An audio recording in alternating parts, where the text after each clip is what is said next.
Hi guys. Tonight we ease into another quiet story, one of those gentle late-night explorations where history doesn't rush. It simply unfolds, and before we begin, I want to greet all of you wherever you're listening from right now. Whether you're drifting off in bed, finishing a long day, or just looking for something calm to fall asleep to.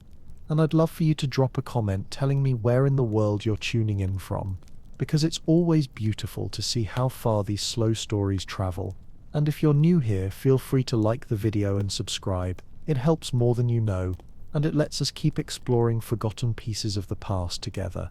Now, let's slip quietly into tonight's subject. In front of us, we have a simple but haunting contrast. Two brick buildings that share the same material, the same purpose, and the same exposure to weather and time. Yet one of them, Malbork Castle, nearly 700 years old, still stands flawless, proud, and almost untouched by the centuries, while the other, a modern structure barely 20 years old, is already cracking, peeling, and falling apart. And the question that lingers like a whisper in the back of the mind is why? How could medieval builders working without machinery or modern engineering create walls that last 10 times longer than the ones we put up today? And the truth, as surprising as it sounds, has nothing to do with a lost ingredient or some mythical secret recipe. Instead, it comes from a completely different philosophy of building, one that saw walls not as static objects, but as living systems. Systems that needed to breathe and move and even heal themselves. And when you begin to understand this, suddenly the survival of medieval architecture makes perfect sense, while the failures of our modern walls become painfully obvious. To understand what has been forgotten, we first have to look at the present, at the world of modern masonry, where innovation has unintentionally introduced a silent flaw that starts small but grows into a disaster. And that flaw begins with the mortar, specifically the Portland cement that has dominated construction since the 19th century, a material praised for its strength, its speed, and its convenience, but cursed by every old brick it touches. Because while medieval walls were flexible and soft and able to shift gently with the seasons, a modern wall built with Portland cement becomes one single rigid slab, unforgiving and brittle, unable to tolerate even the slight movements that every building naturally makes, as it settles into its foundation or expands in summer heat or contracts during winter nights. And in this endless tug-of-war between natural movement and artificial rigidity, something eventually breaks, and it isn't the mortar which is harder than the brick, but the brick itself. That's why so many modern buildings show flaking, cracking, or the strange powdery wounds known as spalling, as if the wall is shedding its own skin. And this damage only gets worse when water enters the picture, because medieval masons understood a truth that modern builders completely abandoned. Water will always get inside a wall, no matter how perfectly you seal it, and the goal is not to stop it entirely, but to give it a safe way out. But modern construction, in its confidence, tries to create an impenetrable barrier, using a mortar that is both hard and highly waterproof. And while that sounds ideal in theory, the reality is far more dangerous, because the barrier is never perfect, and once water finds its way in, through a hairline crack or a failed joint, it becomes trapped, unable to evaporate, unable to escape, and the wall slowly turns into a pressure chamber. Inside that sealed chamber, the water carries salts, and those salts crystallize beneath the brick's surface with a pressure that can exceed 2,000 or even 3,000 psi, enough to literally burst the face of the brick from within, silently, invisibly, until one winter morning a chunk simply pops off like a tile under a hammer. Meanwhile, the very bricks themselves, fired at uniform industrial temperatures of over 1,100 degrees Celsius, become dense and glass-like, wonderful for efficiency, but terrible for flexibility, because glass does not forgive, and dense modern bricks, once compromised, cannot breathe, cannot release moisture, cannot recover. What we've created, without intending to, is a system where brittle bricks are glued together with even more brittle mortar, forming a wall that cannot move, cannot breathe, and ultimately cannot survive. And all of this stands in heartbreaking contrast to the quiet genius of medieval brickwork, where every piece, from the porous hand-shaped bricks to the soft lime mortar, worked in harmony like parts of a living organism, bending, breathing, and repairing themselves slowly over time. And that sips where our journey truly begins. Stepping into the world of a medieval builder feels like stepping into a different rhythm of life altogether. A world where nothing was rushed, where materials were not manufactured but grown, aged, weathered, and understood, and where the mason's knowledge wasn't written in manuals but carried in the hands, passed from master to apprentice the way a family might pass down a cherished story, whispered at the end of the day. And in that world, the brick itself was not an industrial product, but a living piece of earth shaped by the place it came from. Medieval clay was dug locally, often from the very ground where the building would rise, and instead of being processed quickly and forced into shape, it was left to rest through winter, exposed to frost and rain, the freezing and thawing gradually breaking down the particles in a natural refining process that modern factories simply don't have the patience to replicate. Because the medieval builder wasn't trying to meet a schedule, he was trying to make something that would outlast him, and his children, and perhaps every generation after. When that clay was finally ready, it was mixed by hand, pressed into wooden molds, and shaped one by one, each brick slightly imperfect, slightly unique, and instead of seeing this as a flaw, the medieval mason embraced it. Because he wasn't building a rigid monolithic sheet, but a flexible mosaic, a wall made of many individuals that could shift gently as the seasons pulled and pushed. And then came the firing, not in the uniform steel tunnels of modern kilns, but in great outdoor clamps, enormous stacks of unfired bricks arranged with channels for firewood, the heat rising gradually, unevenly, unpredictably, baking the bricks in a range of temperatures so wide that a single clamp produced a spectrum of pieces, the hardest, almost stone-like clinkers from the center to be used on the exterior facing the weather, and the softer, more porous bricks from the edges to be tucked safely inside the wall, protected, breathing, holding moisture without ever choking on it. In this slow, imperfect method, the medieval world created something shockingly strong, a wall not made of identical units but of a balanced ecosystem, each brick contributing its own strengths, its own temperament, and its own part in the structure. But it wasn't just the bricks that made these walls endure like ancient trees, it was the way they were assembled, layer by layer, using bonding patterns so elegant that they could be mistaken for ornamentation if you didn't know the engineering hidden beneath, with stretchers and headers interwoven in Flemish or English bonds, where every brick that faced outward was quietly connected to a brick deep inside the wall, stitching the whole width together into a single massive organism instead of a thin facade. And the thickness. Oh, the thickness. A modern wall might be one brick thick, a veneer attached to something else, but a medieval wall could be 2, 3, even 4 withes deep, solid all the way through, with air pockets, irregularities and shifting densities that helped regulate humidity, stabilize temperature, and channel moisture harmlessly back into the open air.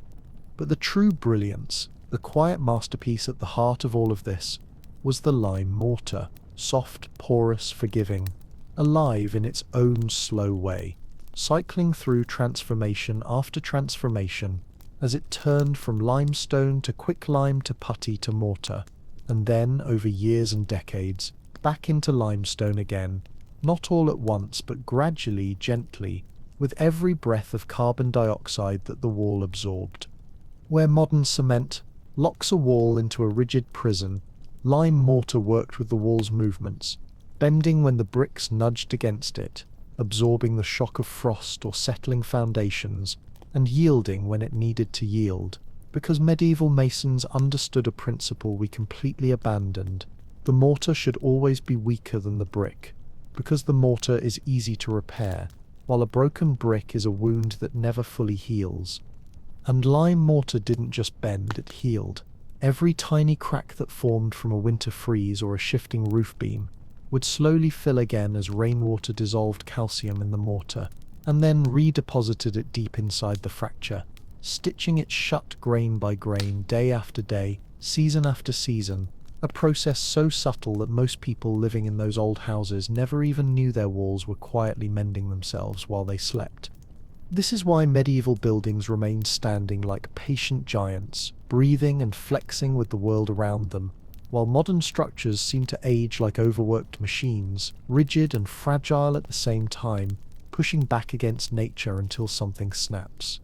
And as we move deeper into the story, you begin to see a strange irony taking shape. Not that medieval builders had better tools, but that they had better priorities, treating materials like collaborators instead of obstacles, respecting the slow chemistry of the earth, rather than forcing it into unnatural perfection, and building for a timeline far beyond their own lifetime. And the more you understand this, the more the modern world begins to look hurried, careless even, building things fast instead of building things forever. And now, as we breathe a little deeper and settle into the soft quiet of this late-night story, it becomes impossible not to notice that the real turning point in this tale doesn't happen in a medieval workshop or beside a great clamp kiln glowing in the dusk, but centuries later, when the world began to move faster than the human hand could keep up, and the quiet patience of old builders was swept aside by the new demands of factories, railways, steel, profit, and speed. The 19th century changed everything, not because lime mortar or hand-shaped bricks had failed, but because cities were rising at a pace the world had never seen before. And for the first time in history, it wasn't the building that determined the schedule. It was the schedule that determined the building. And in this new world there was no room for materials that cured slowly, or for craftsmanship that required years of training, or for walls that needed months before they reached their full strength. Portland cement entered this world like a miracle, a powder that set within hours and hardened quickly enough that construction companies could stack floors on top of floors without waiting, a material that seemed almost magical to the early industrial architects who were desperate to meet deadlines and reduce labor costs. And in this new rhythm of construction, the traditional lime cycle, the one that had quietly served humanity for millennia, suddenly seemed outdated, inconvenient, too gentle for a world in a hurry. Cement wasn't adopted because it was better. It was adopted because it was faster. And once it entered the system, everything else shifted around it. Bricks began to be extruded by machines in perfect shapes because cement joints were thin and demanded uniformity. Kilns became hotter and more efficient because the demand for bricks skyrocketed, and builders stopped learning how to work with lime because architects stopped specifying it, and year by year the knowledge faded, not lost in some dramatic event, but simply abandoned because the world no longer valued the things it offered. What replaced that wisdom was a new mindset. Stronger is better, harder is better, faster is better, and under this new philosophy walls became rigid, airtight, and brittle, designed to resist nature instead of cooperating with it, designed to be perfect on the day they were finished rather than resilient over the centuries that followed. And with this shift came all the problems we see today. The trapped moisture, the crystallizing salts, the flaking brick faces, the internal explosions caused by imprisoned water desperately trying to escape. So many of the failures that plague modern buildings are not mysteries at all, but the predictable consequences of forgetting that walls, like people, need to breathe.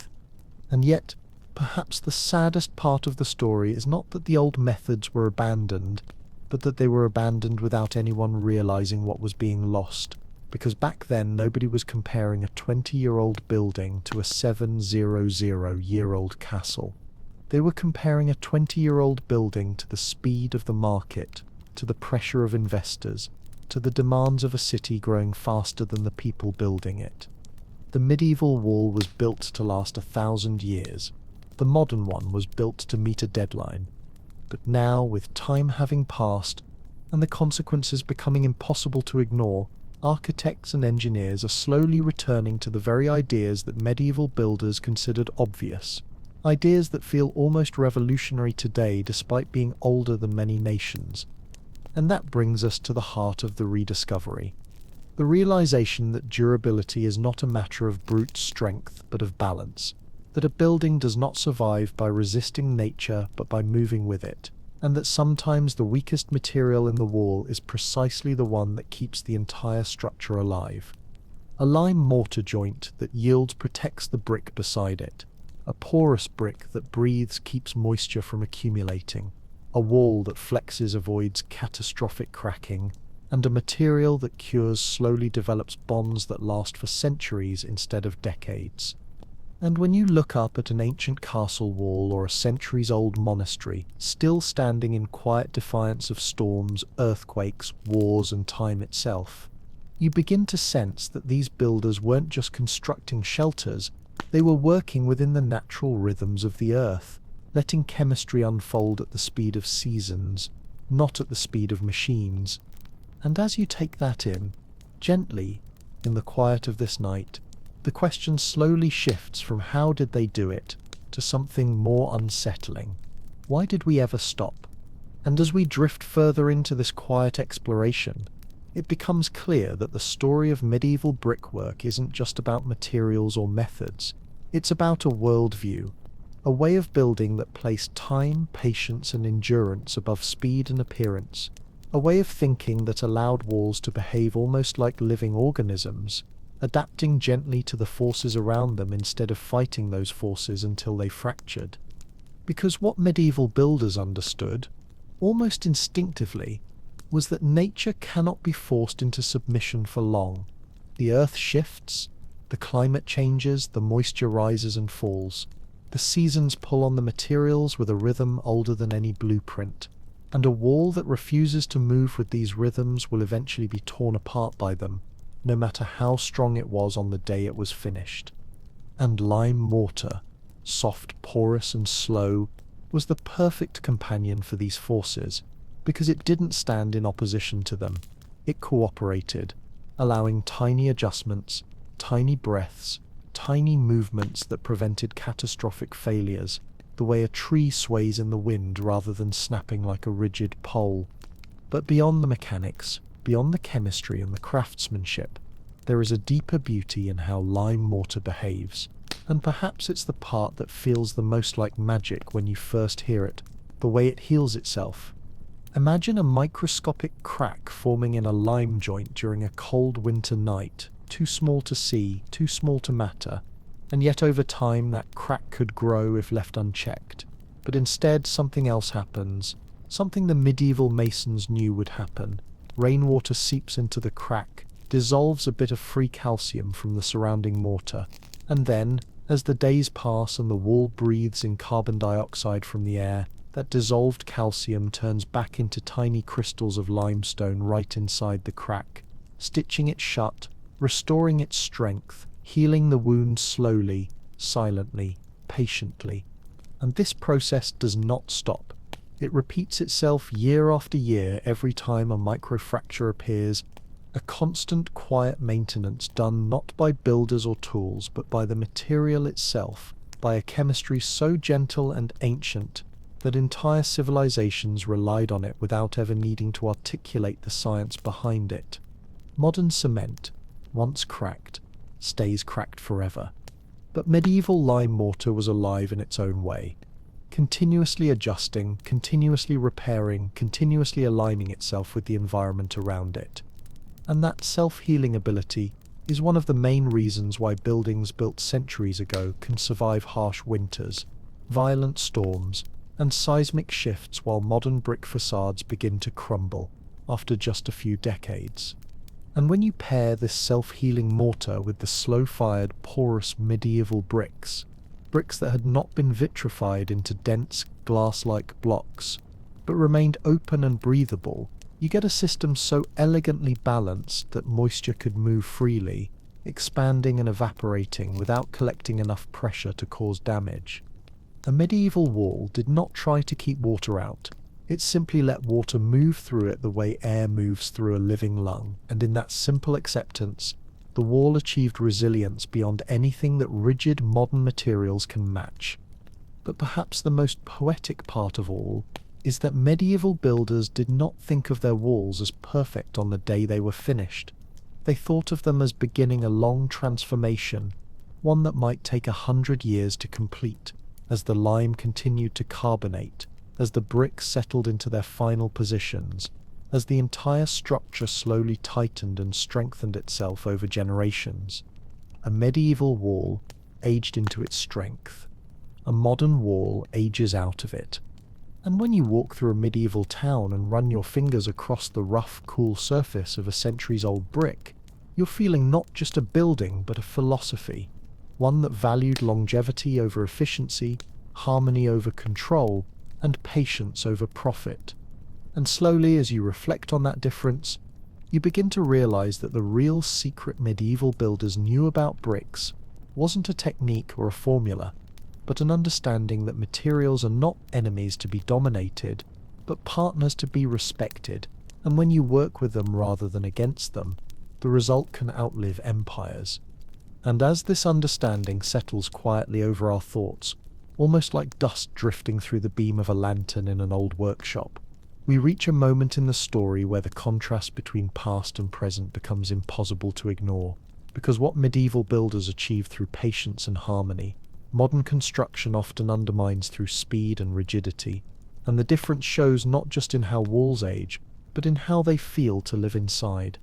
Because medieval walls were not thin skins stretched over metal frames, they were thick, layered, and full of natural voids and gradients, absorbing heat and releasing it slowly, breathing moisture in and out with a rhythm that kept interiors surprisingly stable. And it's something people who live in old stone or brick homes still describe today, the sense that the building has its own climate, cool in the summer, warm in the winter, a kind of natural comfort that seems almost impossible to reproduce with modern materials without pumps, fans, insulation layers, and endless mechanical support. A medieval wall created comfort simply by existing. A modern wall has to fight for it every hour of every day. And when you really look closely, you start to see that the decisions we made in the last 2 centuries were not mistakes of ignorance, but choices driven by a completely different set of priorities, choices guided by industrial schedules and economic pressures, choices that valued quick construction over deep resilience, choices that favored materials that were easy to mass produce rather than materials that cooperated with the natural environment. It's not that modern builders didn't know what lime mortar could do. It's that lime mortar didn't fit the new pace of the world. It cured too slowly. It required skill. It demanded patience. And in an age where cities were expanding faster than people could count their rooftops, these qualities were seen not as virtues but as obstacles, and the ancient knowledge was quietly pushed aside, left to survive only in remote villages, historic restoration projects, and the fading memories of craftsmen whose apprentices were no longer asking to learn. But history has a way of circling back, and now, as so many modern buildings show signs of premature decay, cracked facades, blistered brick faces, white streaks of efflorescence, painting the walls like warning signs, architects and engineers are beginning to look backward, noticing that the buildings which still stand strongest are the ones built centuries before we invented the systems that now fail so quickly. They are rediscovering that lime mortar doesn't just work, it prevents the spiral of moisture damage that plagues cement-based walls. They are rediscovering that a porous brick isn't a weakness, it's a pressure release valve. They are rediscovering that flexibility at the micro level is the true source of macro level durability. And they are rediscovering that a wall which breathes is not a primitive technology but an advanced one, a technology refined through generations of direct experience with nature, guided by the simple observation that the earth itself moves, swells, shrinks, and breathes, and the structures we build upon it must do the same if they hope to endure. This rediscovery isn't loud or dramatic. It's happening slowly, almost quietly, the same way lime mortar cures, with architects studying medieval sites, conservationists learning the chemistry behind ancient materials, and researchers publishing papers showing what medieval masons already knew, that breathability, porosity, flexibility, and slow-curing chemistry are not flaws to be corrected, but strengths to be embraced. And suddenly medieval techniques no longer seem old. They seem timeless, sustainable, elegant, and profoundly modern in their philosophy, as if today's quest for eco-friendly, energy-efficient, long-lasting buildings is finally catching up to what builders understood 700 years ago without ever needing to put it into scientific language. And when you realize that, deeply and calmly in the quiet of this night, the story shifts again from a tale about bricks to a tale about values, about how civilizations choose what to preserve and what to forget, and how sometimes the things we rush to discard are the very things that anchor us to wisdom.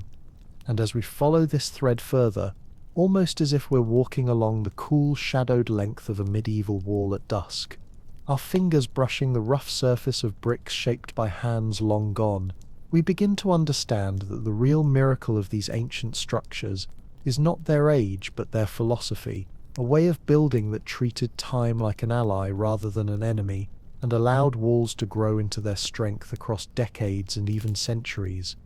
Because medieval builders knew, perhaps better than we do today, that a building is never truly finished. It continues to evolve long after the scaffolding is taken down, the lime mortar still curing and hardening, the bricks slowly tightening into place, the wall adjusting, breathing, settling itself into the landscape.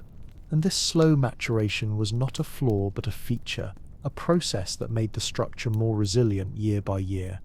Modern construction, on the other hand, expects a building to be at its strongest the very day it opens, an expectation that looks practical on paper but collapses under the reality of nature's long rhythms. Because rigidity that seems strong in the first year becomes fragility in the 20th, while softness that seems weak on day one becomes resilience in year 100. It's a reversal of logic that feels almost counterintuitive until you truly sit with it. Medieval walls survived because they were weaker, because they were allowed to bend instead of break, because their materials cooperated instead of competed, because their chemistry unfolded slowly instead of violently, and because their builders understood that nature is not something to be defeated, but something to be partnered with. And when you look at a medieval wall closely,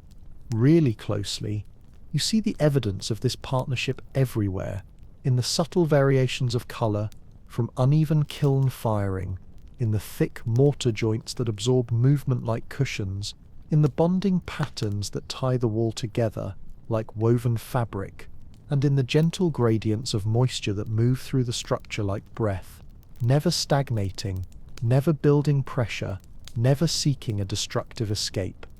Modern walls have none of these subtle rhythms.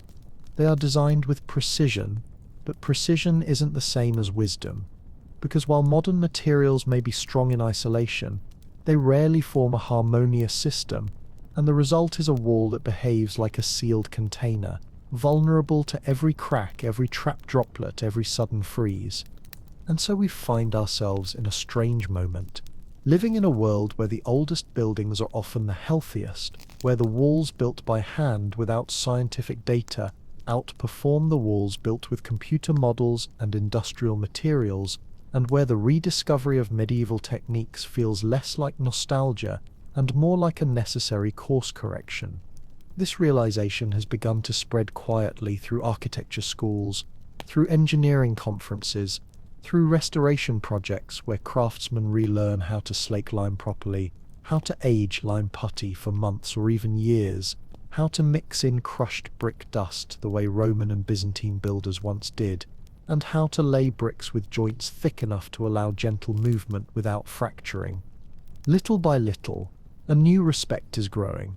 Respect for materials that heal themselves. Respect for walls that breathe naturally. Respect for the long patience of lime. And respect for the idea that durability cannot be rushed. That it must be cultivated slowly, organically, almost tenderly. And when you recognize this shift, it opens a quiet doorway into an even larger truth, one that tucks itself into the edges of the story like a whispered reminder. that the way we build reflects the way we think about time, permanence, and responsibility, and that perhaps the fragile nature of many modern buildings says less about materials and more about the pace at which we now choose to live. Medieval walls were built for generations not yet born. Modern walls are built for investors not yet paid. And in this contrast lies a lesson we are only beginning to relearn, that greatness, whether in buildings or in life, requires the patience to let things strengthen slowly, to work with the natural world rather than against it, and to accept that true longevity comes not from perfect surfaces but from systems designed to adapt, breathe, and heal.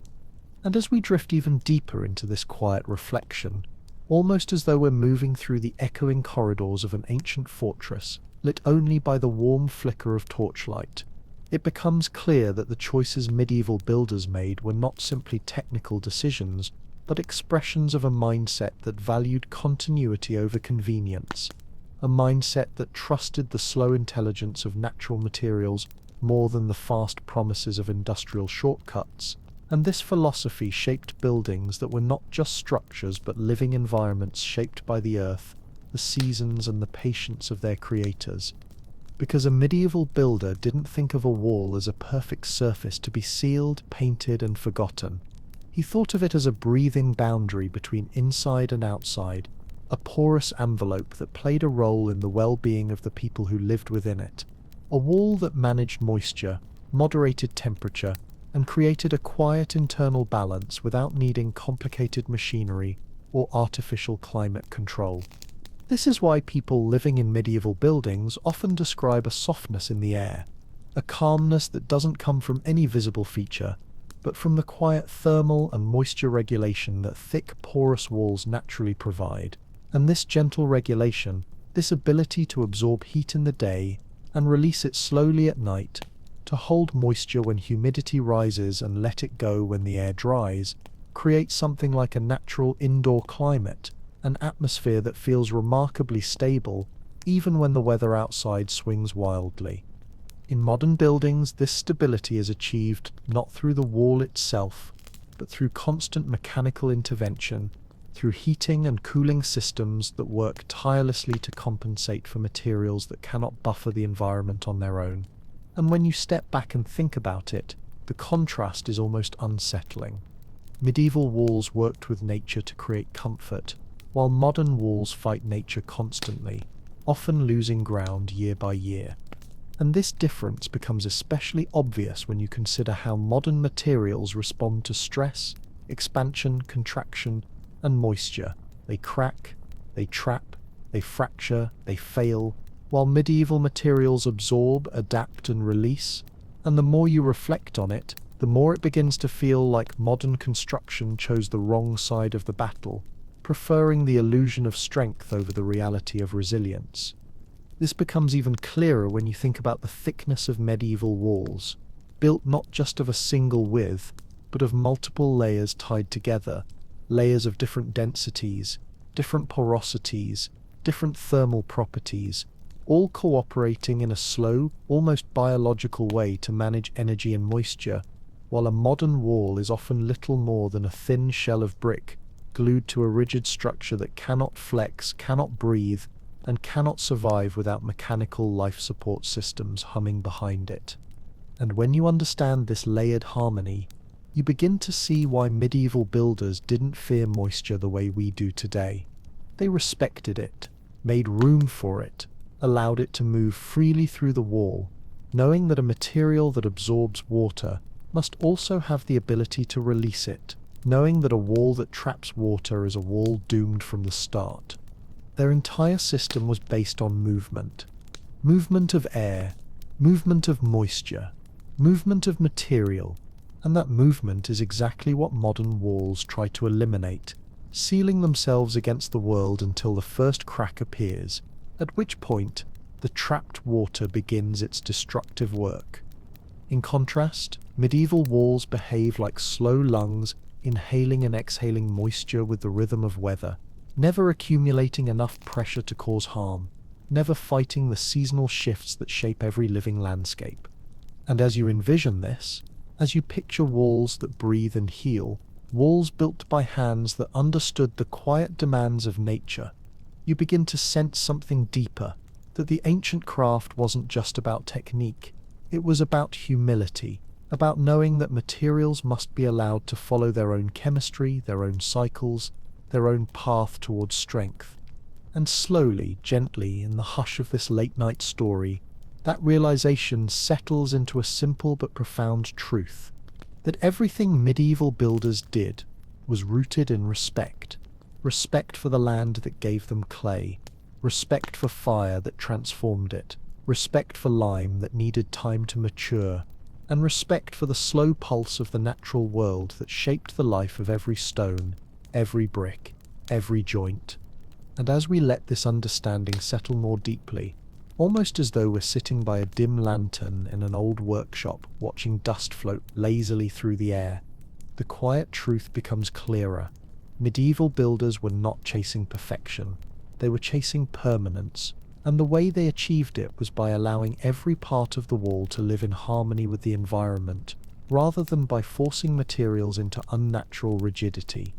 Because the magic of a medieval wall was never in a single ingredient, never in one miracle technique that held everything together. It was in the relationship between materials, each chosen for its ability to support the others in a delicate balance. The soft lime mortar that could yield gently under pressure, the porous bricks that absorbed and released moisture like sponges, the flexible bonding patterns that tied layers together without freezing them in place, and the thickness that acted as a buffer against heat, cold, and humidity. It was a system built on cooperation, and in that cooperation, each weakness became a strength. The softness of the mortar made the wall more resilient, the porosity of the bricks made moisture less dangerous, the irregularities made the structure more adaptable, and the slow curing of lime allowed walls to grow stronger over generations, almost like living things that matured with age. In modern construction, by contrast, strength is treated as something singular and absolute, measured in compression tests and load-bearing charts. Yet actual longevity, the ability of a building to remain intact through centuries of storms, floods, freezes, and shifts, comes not from brute strength but from the ability to move without breaking. A wall that can flex will survive. A wall that cannot flex will eventually fracture. And medieval builders understood this intuitively, not through formulas or graphs, but through a lived relationship with their materials, a relationship built on touch and experience, and the quiet observations shared at the end of long workdays, when masters taught apprentices not only what to do, but why each choice mattered. This is why the old ways lasted so long, because they were grounded in patience rather than pressure, in observation rather than assumption, and in a deep respect for the natural forces that shaped the earth itself. But perhaps the most revealing part of this entire story is what happened when these techniques began to disappear, when lime pits were filled in, when apprenticeships faded, when brick clamps were replaced by industrial kilns, and when the idea of taking months to let mortar cure became unthinkable in a world obsessed with speed. With industrialization came a new logic, a logic of deadlines, cost cuts, and mass production. And under that logic, every slow, patient technique medieval builders once used became a liability, something to be eliminated in favor of materials that set faster, hardened quicker, and could be manufactured in enormous quantities with perfect uniformity. Portland cement fit this new world flawlessly. It was strong, it cured quickly, it made construction faster and cheaper, and it required far less skill to use, because the material did the work that craftsmen once did with their hands and their understanding. But in this shift, something subtle and essential was lost, the balance between strength and breathability, between hardness and flexibility, between speed and longevity. And as buildings began to rise faster, they also began to fall apart faster, though few people noticed at first because modern construction hadn't been around long enough to reveal its long-term weaknesses, and by the time the cracks began to show, literally and figuratively, the old techniques had already been forgotten by almost everyone, except the few specialists who restored historic buildings and kept the ancient knowledge alive. Now, as entire neighborhoods of relatively young buildings struggle with moisture damage, brick decay, and structural fatigue, the contrast between the past and the present has become impossible to ignore, and slowly, quietly, a growing number of architects and engineers are turning back toward the old wisdom, trying to understand why medieval walls still stand while modern ones crumble. And in that turning back, we find not nostalgia but revelation, a realization that the future of sustainable, long-lasting construction may not lie in newer, harder materials, but in a return to systems that breathe, flex, and adapt the way the Earth itself does. And as we drift even further into this quiet exploration, letting the mind settle the way lime mortar settles slowly into its final crystalline form, it becomes clearer with every passing moment that the true genius of medieval construction was never about some mystical secret ingredient, but about a profoundly different relationship with time, a relationship in which builders accepted that real durability could only emerge through materials that were allowed to transform gradually, breathe continuously, and cooperate with the forces of nature rather than resisting them with brittle defiance. And this long, patient philosophy created walls that were not simply erected, but gently grown into existence, shaped by seasons, guided by experience, and strengthened not by speed, but by the steady passage of years that modern construction no longer has the patience to understand. Because the greatest irony of all is that the medieval builder, working without formulas, without engineering degrees, without international standards or industrial schedules, possessed a kind of slow wisdom that the modern world, with all its technology, has almost entirely forgotten, a wisdom rooted in the simple but profound observation that the Earth itself moves, shifts, expands, contracts, and breathes with every cycle of heat and cold, and that any structure built upon it must be allowed to do the same if it hopes to remain standing beyond the lifetime of the one who built it. And when we look at the choices they made, the porous hand-shaped bricks whose uneven firing created a spectrum of hardness perfectly suited to different layers of a wall, the lime mortar that cured over months and then strengthened for decades, the thick, multi-withe walls tied together with bonding patterns that made a structure behave like woven fabric rather than rigid armor, and the acceptance that moisture would always enter but should never be trapped, we begin to see that these builders were not simply working with materials, they were working with the natural rhythms of the world itself, trusting those rhythms to protect the building long after they had been forgotten by name. In contrast, modern construction, driven by economic pressures and industrial expectations that care more about deadlines than centuries, has embraced a philosophy that treats buildings as products to be assembled quickly, rather than as environments meant to endure. And this shift has led to a tragic misunderstanding, the belief that harder materials automatically create stronger buildings, when in reality a wall made of rigid components behaves like a brittle shell, strong only in stillness but vulnerable to the slightest movement, while a wall made of softer, more flexible components behaves like a living membrane that can absorb change instead of cracking under it. And this misunderstanding spreads through every part of modern masonry, from the dense, uniformly fired bricks that trap moisture like glass, to the Portland cement mortar that bonds units so tightly that any thermal expansion becomes a source of stress, to the thin single-wove veneers that look substantial but lack the internal mass that once regulated temperature and absorbed moisture, and all of these choices combine into a system that appears strong on the blueprint, but suffers from a catastrophic inability to cope with the simple fact that buildings, like bodies, must move and breathe or they begin to fail from within. But medieval builders, without ever speaking in scientific terms, designed their walls to cope perfectly with exactly these forces, and the most astonishing part is that their system didn't just survive nature, it partnered with it, using porosity to manage moisture, using softness to prevent cracking, using slow chemistry to self-heal, and using irregularity to dissipate stress. And the result was a type of masonry that gains strength with age, the way a tree deepens its roots or a river carves its bed into enduring shapes. And now, as modern buildings barely a few decades old show signs of decay, while structures 700 years old remain steady and calm, the lesson becomes impossible to ignore, that real strength is not the kind that resists change, but the kind that adapts to it, that a wall which moves will outlast a wall which refuses to, and that the builders of the past understood this in ways that feel almost prophetic today.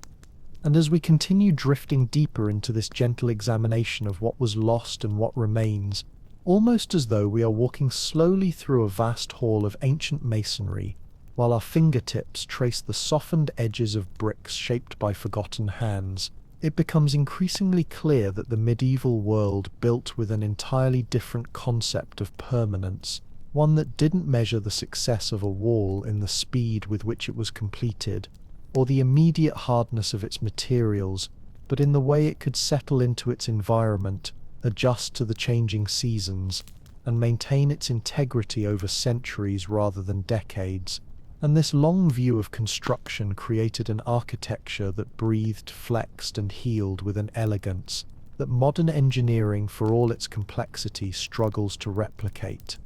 Because when we look at a medieval wall, we are seeing not the result of a single moment in time, but the culmination of countless slow processes unfolding in harmony. The slow weathering of clay left to rest through winter frosts, the slow firing of bricks that allowed temperature gradients to produce porous structures, the slow curing of lime mortar which took weeks to stiffen and decades to carbonate fully, and the slow accumulation of strength as micro cracks healed themselves through repeated cycles of dissolution and recrystallization.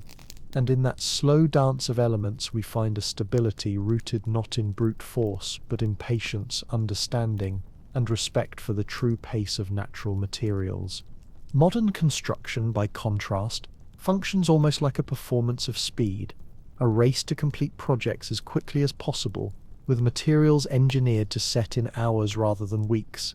with components standardized to eliminate irregularity rather than accommodate it, and with structures assembled like rigid shells rather than flexible systems. And while this approach allows cities to rise quickly, it also embeds a fatal tension in the very bones of the buildings, a tension that reveals itself quietly over time as trapped moisture builds pressure, as thermal expansion has no room to express itself, and as tiny fractures accumulate into visible failures that no amount of surface treatment can fully disguise.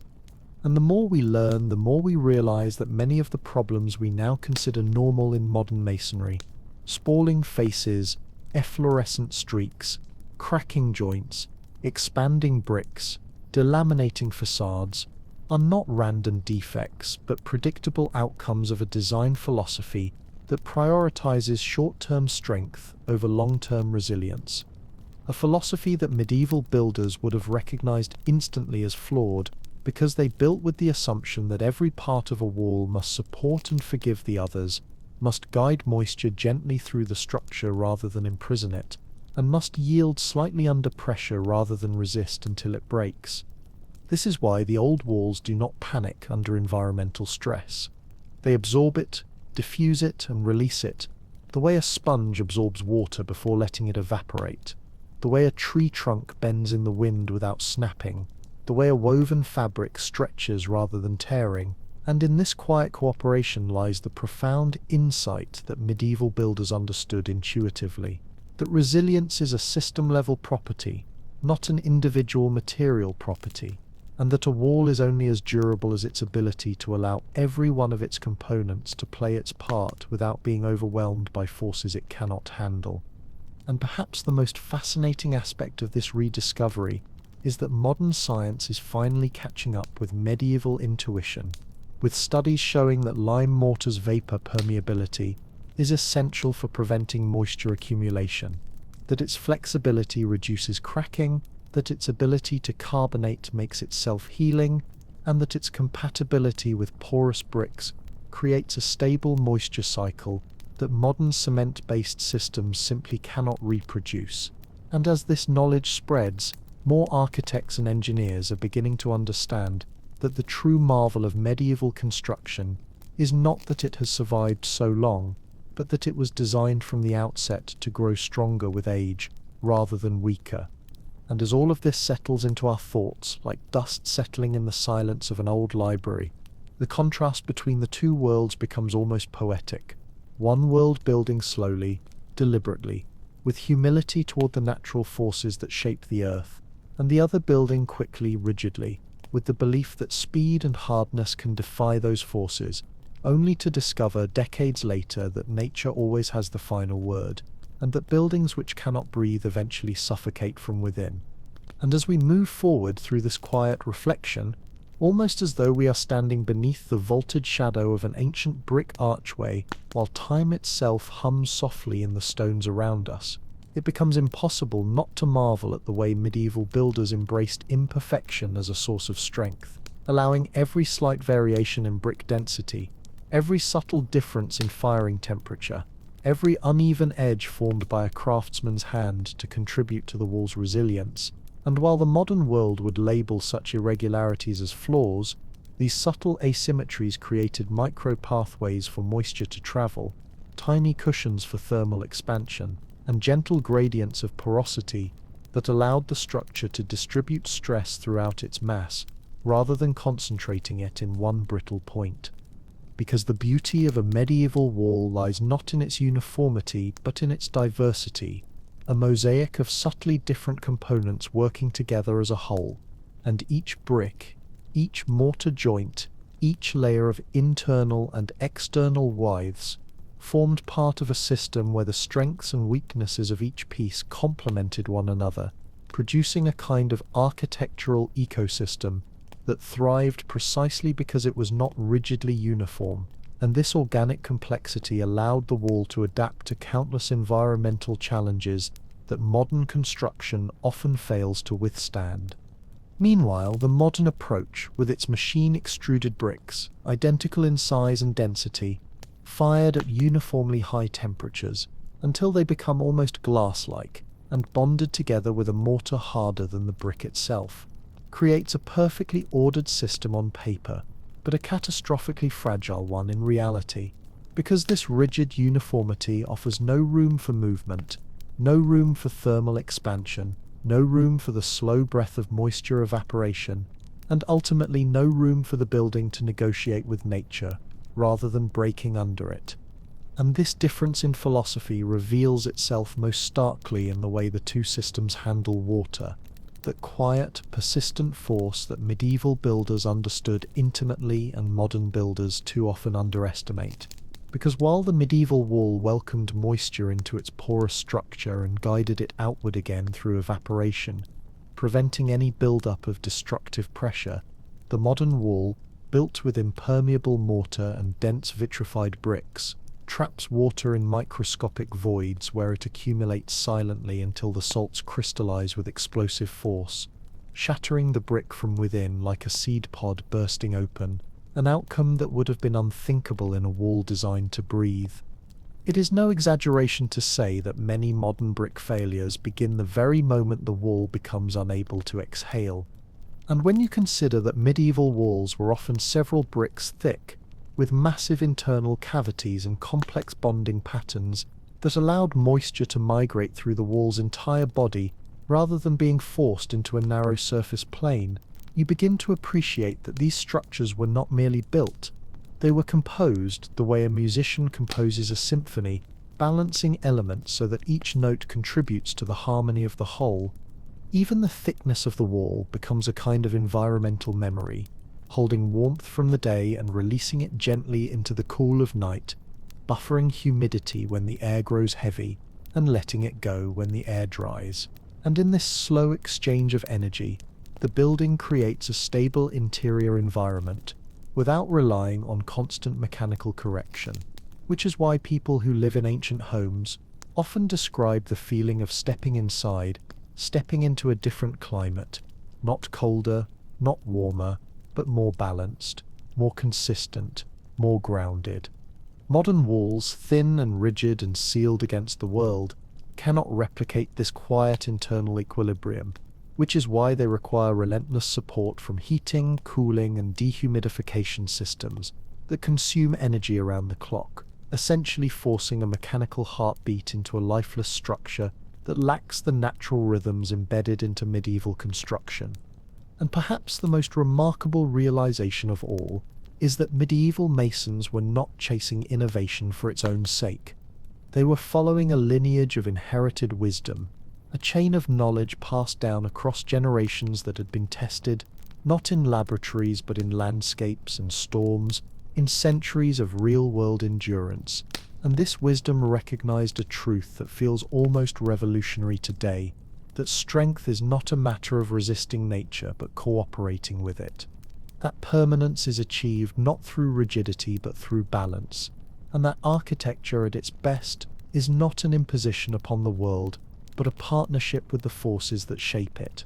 And as we drift still deeper into this quiet meditation on the forgotten intelligence of medieval builders, almost as though we are gliding slowly along the inside of a centuries-old corridor, where every breath of cool air has passed through porous bricks that have witnessed eras rise and fall, it becomes increasingly obvious that what the modern world has come to see as progress, the pursuit of harder materials, faster timelines, and more rigid structures, is in many ways the very thing that has eroded the durability, comfort, and harmony that once defined the built environment. Because when you look closely at the long arc of architectural history, you begin to realize that medieval walls endured not because they were perfect, but because they were allowed to remain imperfect in all the right ways, their materials chosen not to dominate the forces of nature, but to yield to them, to absorb them, to redirect them, and eventually to transform them into the very strength that still holds these structures upright today. For the medieval builder understood in a profoundly intuitive way that a building is not simply an inert object constructed in a moment of human ambition, but a kind of slow-moving organism that must continue to adapt long after the last brick is laid, an organism that expands in the heat of summer and contracts in the cold of winter, that absorbs the damp breath of a rainy season and exhales it slowly as the air dries, that settles deeper into the earth year after year as foundations shift and soils move. And because the medieval builder respected these movements rather than trying to suppress them, the wall itself became capable of responding to them in ways that modern walls, sealed, rigid, and airtight, simply cannot. And once you understand this, the consequences of the industrial shift toward Portland cement and vitrified machine-fired brick begin to look less like a neutral evolution and more like a fundamental misunderstanding of what makes a structure truly durable. Because when we replaced lime mortar with cement, we did more than accelerate construction. We severed the building's ability to flex, to breathe, to redistribute stress, and to heal. And when we replaced porous bricks with dense glass-like units fired at extreme uniform temperatures, we stripped the wall of its capacity to regulate moisture naturally, transforming what was once a dynamic, self-balancing system into a brittle assemblage that can crack under pressures it was never designed to endure. And this fragility becomes even more striking when you consider that medieval masons did not view their materials as interchangeable commodities, but as localized expressions of a specific landscape, shaping bricks from clay taken from nearby riverbanks or fields, letting them weather through winter so that frost could refine the particles naturally, firing them in clamps built from the bricks themselves so that temperature variations created useful diversity,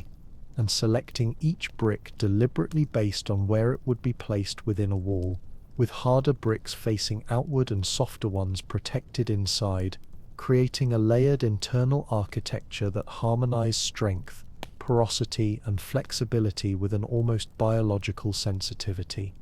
Meanwhile, modern construction often assumes that uniformity equals reliability, pressing out millions of identical bricks under identical firing conditions and pairing them with mortars that do not understand or respect the nature of the material they bind. And in this relentless pursuit of consistency, we have accidentally built systems that have no margin for error, no internal cushioning, no vapor pathways, and no ability to relieve stress gradually, meaning that the moment something goes wrong, a crack forms, A seal fails, water infiltrates.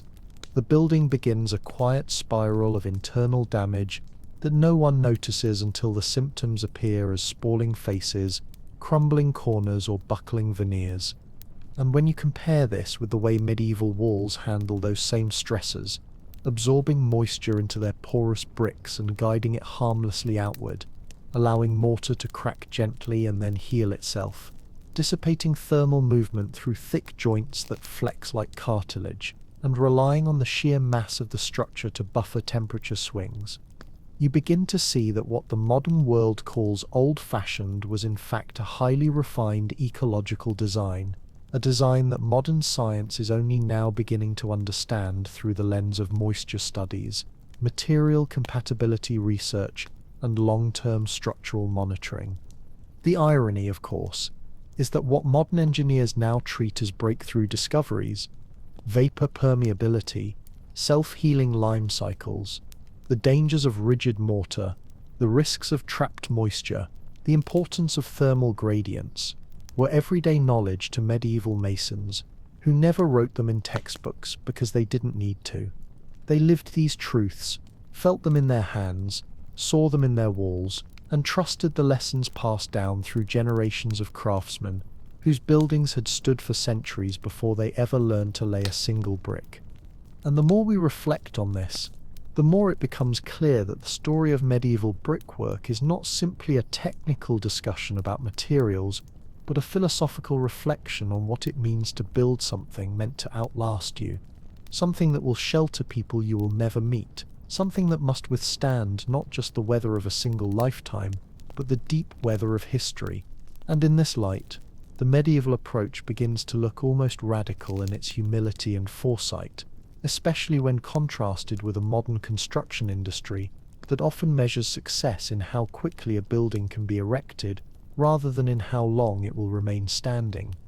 And as we drift even deeper into this long, unbroken contemplation of how medieval builders created structures that have not only survived but remained serene through the passing of centuries, it becomes more and more evident that what truly separates their approach from the modern one is not simply the difference in tools or materials, but the difference in mindset. A mindset that recognized the inherent unpredictability of nature and engineered buildings not to defy that unpredictability,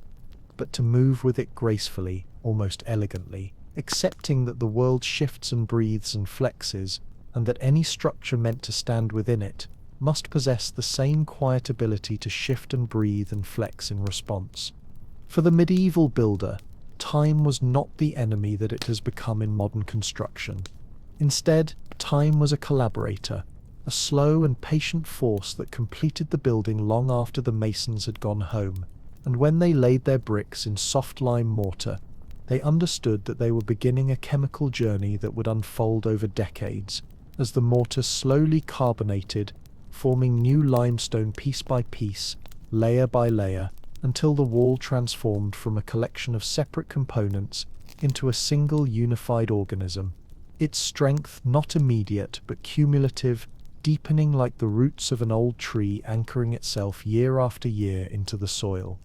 This slow strengthening, this gentle maturation, is something modern materials cannot replicate, because Portland cement, for all its initial hardness, does not grow stronger with age in the same way. Once it cracks, the crack remains. Once it traps water, the damage accelerates, and once the salts begin to crystallize, the brick begins a slow decay that cannot be reversed without costly intervention. And so the wall that seemed so strong at first slowly weakens until its lifespan becomes a fraction of what the medieval builders achieved, with nothing more than lime, clay, fire, and time.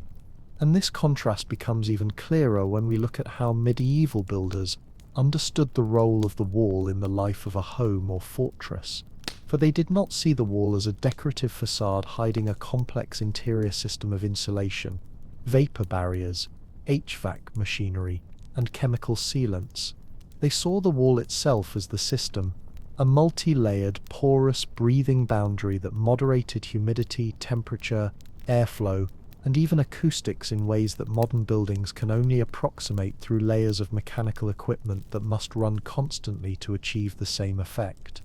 In a medieval home, the wall absorbed moisture when it was high and released it when it fell, creating a natural humidity balance that made the interior air feel calm and comfortable. And in winter, the mass of the wall held onto heat from the hearth, releasing it slowly through the night, while in summer the same mass kept the interior cooler than the outside air, creating a stable microclimate that modern buildings can achieve only through energy-intensive climate control systems that must battle against the very materials they enclose.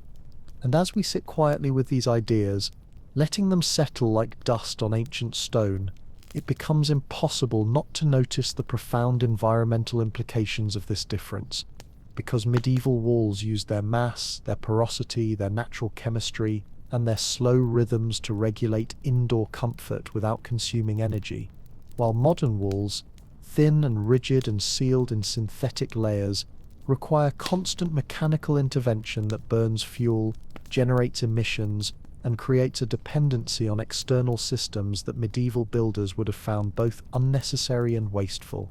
In other words, medieval walls were inherently sustainable, in a way that modern walls struggle to be, not because medieval builders were thinking about carbon footprints or energy efficiency in the way we speak of them today, but because their methods aligned effortlessly with the natural world, reducing the need for artificial inputs, simply by working with the environment instead of trying to override it. And perhaps this is the most astonishing realization of all, that the medieval approach, slow, patient, flexible, porous, forgiving, was not only more durable, but also more ecological, more resilient, and in a very quiet way more advanced than many of the systems we rely on today. Systems that require constant maintenance, constant correction, constant energy, and constant repair, just to keep a building from deteriorating prematurely. Meanwhile, a medieval wall stands there, century after century, needing very little, asking for almost nothing, healing its own minor wounds, breathing with the seasons, holding its ground through storms and winters and earthquakes and wars, its longevity, not an accident, but the direct result of a design philosophy that saw the building not as a product of a moment, but as a companion to the landscape it inhabited. And when you reflect on this deeply, slowly, gently in the silence of a late-night story, you begin to feel that the real lesson medieval builders offer us has less to do with lime or clay or fire, and more to do with humility, patience, and the quiet wisdom of working with the world, rather than forcing it to conform to our schedules and expectations. And as we sink even further into this gentle meditation, almost as though we are wandering slowly through the cloister of an ancient monastery where the air feels cool and still, and the stones seem to hold memories of centuries of footsteps, it becomes increasingly clear that the medieval builders were practicing a kind of architectural philosophy, a philosophy rooted in the belief that buildings were meant to serve not just the present moment but the distant future, meant to endure not only through the lifespan of the people who built them but through the lifespan of civilizations. And this worldview shaped every decision they made, from the way they prepared their materials to the way they assembled their walls to the way they allowed time itself to complete the structure after their work was done. Because when medieval masons slaked their lime and left it to mature in pits for months or even years, they were acknowledging that some of the most essential qualities of a wall cannot be rushed. The lime needed to ripen, to settle, to become smooth and fine and stable, and they were willing to wait for it because they knew that mortar made in haste was mortar destined to fail, whereas mortar allowed to develop slowly would bind bricks together in a relationship that grew stronger with every passing season as the lime continued its slow carbonation, turning gradually back into the limestone it had once been. And in that cyclical transformation the wall found its resilience. This patience extended into every stage of the process. The aging of the clay, the uneven firing of the bricks, the slow cooling of the clamps, the thick joints of lime mortar applied in generous layers that allowed the wall to breathe and flex, and even the process of finishing the building, which did not mark the end of its transformation, but the beginning of a long and gentle maturation, during which the wall's true strength would reveal itself only after years of quiet internal chemical change. By contrast, modern construction treats time as an adversary, something to be minimized, controlled, or even defeated, with materials engineered for rapid setting, rapid curing, rapid assembly, and rapid turnover. And while this speed allows us to build cities at a pace unimaginable to medieval masons, it also strips the materials of the chance to develop the deep, interlocking stability that makes ancient structures so remarkably resilient, leaving us with walls that appear strong at first glance, but lack the internal tolerance, flexibility, and self-regulating capacity that once allowed buildings to endure for lifetimes beyond counting. And the consequences of this contrast become painfully clear when we examine the way each system responds to the most foundational environmental challenge: moisture, the quiet, persistent force that medieval builders accepted as inevitable and designed their walls to accommodate, while modern builders have attempted to exclude it entirely, only to discover that even the smallest breach in a sealed system can lead to catastrophic buildup of internal pressure, the crystallization of salts, the breakdown of brick faces, and the slow, steady decay of walls that were never allowed to breathe. Medieval walls, with their porous bricks and lime-rich mortar, managed moisture not by trapping it, but by guiding it along a natural path of absorption and evaporation, a cycle so perfectly balanced that moisture rarely accumulated long enough to cause damage, because the wall itself acted almost like a living lung, inhaling dampness during humid periods and exhaling it when the air grew dry, a process so natural that most people living in ancient buildings never even recognized it happening, though they certainly felt the quiet stability it created.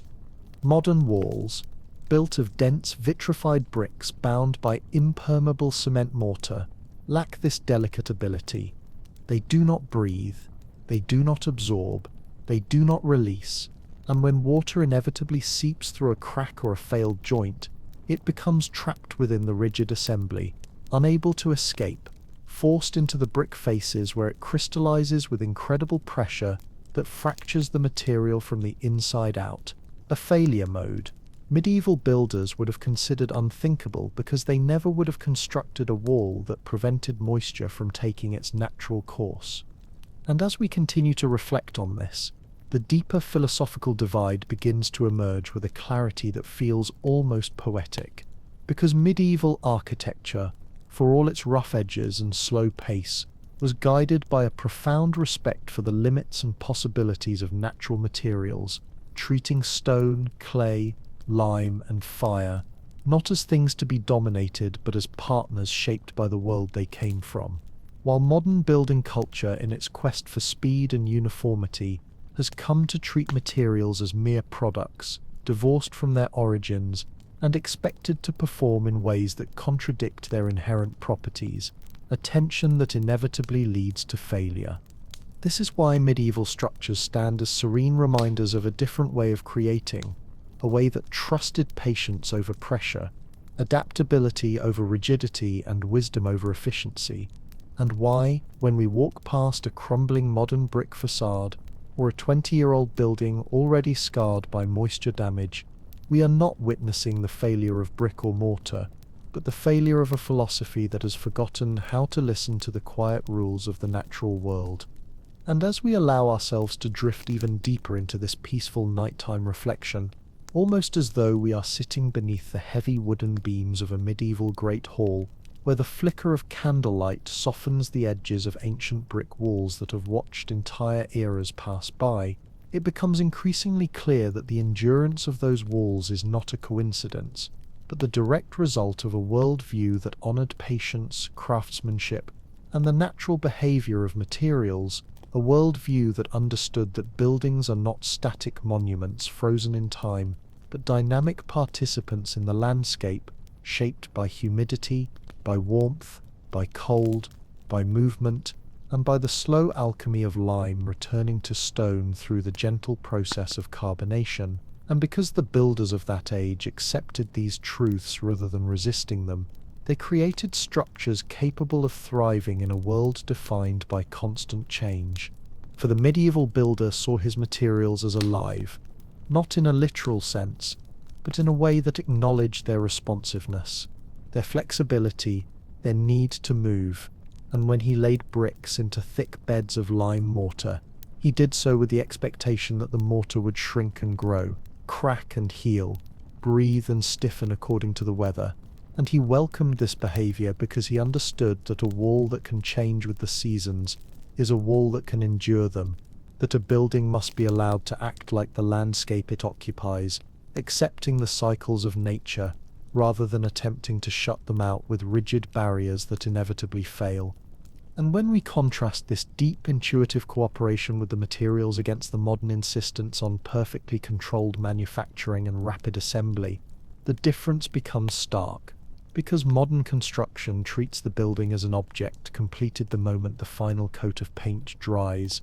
ignoring the fact that cement-based walls lack any meaningful mechanism for healing or adjusting once they are stressed, and as soon as moisture infiltrates or temperature shifts pull at the rigid joints, the deterioration begins quietly, invisibly, yet relentlessly, setting in motion a decline that could have been prevented if only the materials had been allowed the same breath and softness that medieval walls embraced without hesitation.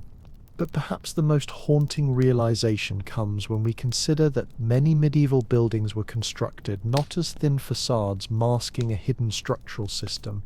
but as deeply integrated assemblies where every layer contributed to the health of the wall, the outer fired bricks resisting the harshest weather, the inner softer bricks absorbing and releasing moisture, the lime mortar flexing and self-repairing, and the massive thickness of the wall buffering temperature and humidity with a slowness that made indoor climates feel gently regulated long before the invention of mechanical heating or cooling. And this holistic integration created a resilience that modern buildings, with their fragmented layers of insulation, vapor barriers, adhesives, and veneers, struggle to match even with far more advanced technology.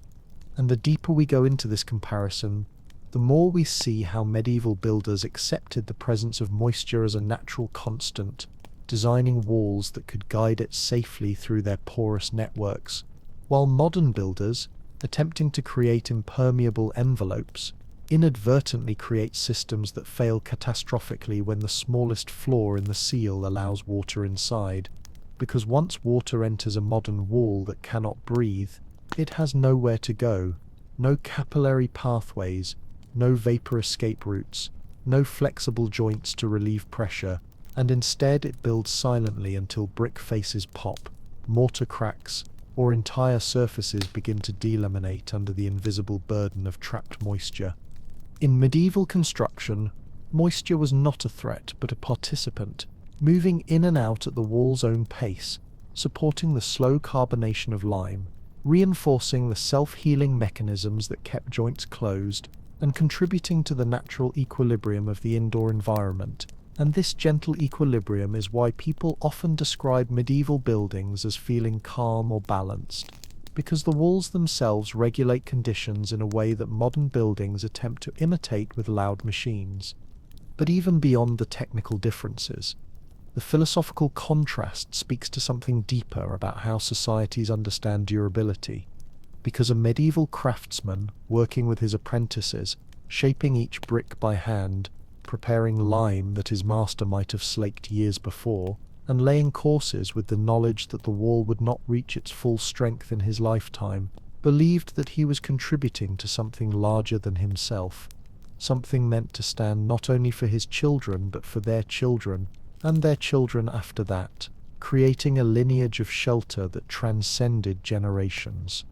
Modern construction, shaped by economic cycles and market demands, rarely considers such timelines. Buildings are now investments, sometimes expected to stand only as long as they remain profitable, and this shift in intention is reflected in every brittle, hurried layer of a modern brick facade that begins to show its age long before a single medieval course of brick and lime would have even completed its slow internal transformation.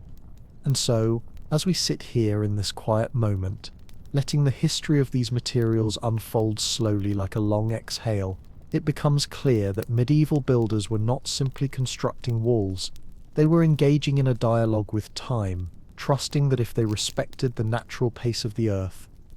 would in return protect the structures they raised upon it. And this dialogue, forgotten for centuries, is now being rediscovered as we face the consequences of having built too quickly, too rigidly, and with too little regard for the quiet, patient intelligence of materials that are far older than we are. And as we drift further into this long, unbroken reflection, feeling almost as though we have stepped inside the memory of an ancient wall that has watched centuries of storms, summers, winters, and human lives pass through its doorways, it becomes increasingly clear that medieval builders achieved something that modern construction rarely attempts anymore. They created buildings that were not merely engineered for stability, but attuned to the deepest rhythms of the natural world, buildings whose very survival depended not on resisting nature, but on cooperating with its forces, in a slow, measured, almost poetic partnership that allowed brick and mortar to age gracefully alongside the landscape they inhabited. For every decision the medieval builder made, from the clay he dug, to the lime he slaked, to the way he aligned the bricks in thick, flexible joints, was rooted in an understanding that nature would always be stronger than the building, and therefore the building had to be strong through nature rather than strong against it. And this humility, this recognition that the wall must bend where it needed to bend and breathe where it needed to breathe, produced structures that could absorb the slow movements of the earth, the shifting pressures of wind, the freezing expansions of winter moisture, and the softening warmth of summer sun without ever losing their internal coherence. And this coherence, this slow-growing harmony between materials, is what gave medieval walls their extraordinary longevity. Because the lime mortar, instead of trying to dominate the bricks, served them, cushioned them, and even sacrificed itself for them when necessary, yielding under stress so that the bricks wouldn't crack, absorbing moisture so that pressure wouldn't build, and healing microfractures so that the wall's integrity was preserved with almost no human intervention, and the bricks, porous and irregular, reciprocated by allowing the mortar to breathe, by offering vapor pathways that prevented moisture accumulation, and by accepting heat and cold with a gentle adaptability that modern vitrified bricks simply cannot match. Meanwhile, the modern wall, built under the logic of speed and uniformity, lacks this internal coherence entirely, because its materials are not partners but adversaries. Cement mortar harder than the bricks it binds, bricks too dense to exchange moisture, sealants and barriers that attempt to isolate the wall from the environment, until the smallest flaw in the seal triggers a cascade of moisture buildup that the system has no natural capacity to relieve. And in this brittle design, the wall becomes not a living system but a rigid container waiting for the one force it cannot resist to break it open from within. This is why the failures of modern brickwork feel so strangely violent. The explosive spalling of brick faces, the deep cracking that spreads quietly behind the surface, the white salts blooming like wounds where moisture has forced its way through, because the system does not fail gently, it fails catastrophically, whereas medieval walls with their elastic joints and porous bricks do not fight moisture or movement but accommodate them, releasing stress gradually through micro-adjustments that rarely manifest as visible damage. And when we think about the thick, massive construction of medieval walls, sometimes 3 or 4 bricks deep, with internal voids, headers tying the withes together, and layering that spreads load and moisture across the entire body of the wall, we begin to understand that these structures were not facades hiding hidden problems, but fully integrated masses, where every component contributed to the whole. And this integration is something modern walls, with their thin veneers attached to lightweight frames, cannot replicate no matter how precise the engineering appears on paper. But perhaps the most astonishing realization in all of this, especially as we drift through it in the stillness of night, is that the medieval builders who achieved such longevity did so without modern science, Without moisture meters, without thermal imaging, without laboratory testing, relying instead on a deep, intuitive, generational understanding of materials, an understanding so profound that it could have only been gained through patient observation, through hands-on repetition, through countless small experiments played out over centuries, each builder learning from the successes and failures of those who came before. And because this wisdom was handed down slowly, intimately, from master to apprentice, it carried with it not only the technical knowledge of how to build, but the philosophical knowledge of why those methods mattered, that a wall should outlive the man who lays it, that a building should protect not only the present family, but the ones who will inherit it, that materials should be treated with respect, because they carry within them the memory of the earth, and that the act of building is not merely the creation of shelter, but the creation of continuity, stability, and permanence in a world that is always changing. Modern construction, however, shaped by economic pressures, rapid development, and the fragmentation of craftsmanship, has lost this sense of continuity, building for immediate occupation rather than for generational endurance, designing for efficiency rather than harmony, and expecting materials to behave in ways that suit the schedule rather than the climate, the soil, or the subtle movements of the seasons. And the result is a built environment that ages quickly, fails early, and requires constant maintenance, while the medieval structures that remain standing do so with a calmness that feels almost like a quiet rebuke, a reminder that our ancestors understood something essential that we have forgotten. And as we continue drifting through this long, unbroken meditation, almost as if we are floating weightlessly through the layered depths of a medieval wall itself, moving through its porous bricks, its soft mortar, its hidden voids, its slow exchanges of air and moisture, it becomes even more apparent that the genius of medieval construction lies not only in the materials chosen, but in the way every part of the system was allowed to exist in dynamic equilibrium, because these builders understood that stability comes not from resisting movement, but from managing it gracefully, and that harmony in a structure emerges not from uniformity, but from balance. The balance of hardness and softness, density and porosity, strength and sacrifice. And it is this balance that allows medieval walls to continue thriving long after those who built them have faded from memory. For the medieval builder did not imagine his wall as a rigid object, but as a layered organism, a body with skin and bone and circulation, where the outermost bricks, fired hardest in the clamp, offered protection against rain, wind, and frost, while the inner bricks, lighter and more porous, acted like a sponge that absorbed and released moisture, and the lime mortar, soft and vapor-permeable, worked like connective tissue that held everything together while allowing each component to move subtly without tearing itself apart, creating a system so well tuned to the rhythms of nature that moisture never built to dangerous levels and stress never accumulated to the point of rupture. This is why medieval walls often feel almost serene, as though they are breathing with the world around them, while modern walls feel tense, as though they are constantly resisting pressures they were never designed to withstand, because the modern construction philosophy imposes rigidity where flexibility is needed, sealing walls in the hope of keeping nature out entirely, when in reality nature always finds a way inside, and once inside, a sealed system becomes a trap, accelerating decay in a way medieval builders had the wisdom to avoid completely. And when we consider the extraordinary durability of medieval structures,